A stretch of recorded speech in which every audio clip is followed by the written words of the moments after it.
Governo Haruka Timor-Leste bate serviço e a Coreia do Sul, Laos bate serviço ilegal. Secretário de Estado Formação Profissional no Emprego, Rosério Arauzo Mendonça Hateten, Timor-Leste sira serviço e a Coreia do Sul, Laos ilegal.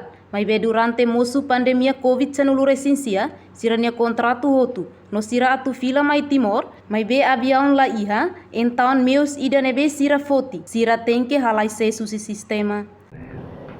Trabalhador sira iha Coreia, Laos ilegal.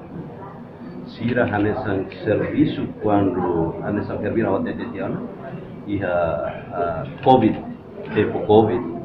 Quando moço hanesan serviço na bem maka basira tersindi dian contrato hotona siratu fila mai avião kusi Korea mai dili laia então meio seda maksira poti idane maksira seis usi sistema sirane Laos ilegal mas bem número na bem Timor-Leste agora nene itabel hatete dian ni número na bem aquela iha 30% compara ho nação sira na bem fossir ni trabalhadores para serviço iha Coreia.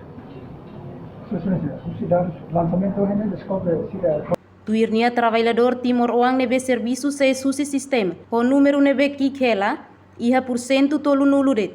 Compara o trabalhador sira husi nação selu nebe serviço mos iha Coreia do Sul. Reportagem Celestinha Falo Televisão Timor Post. Janela informação ba Emma Hoto.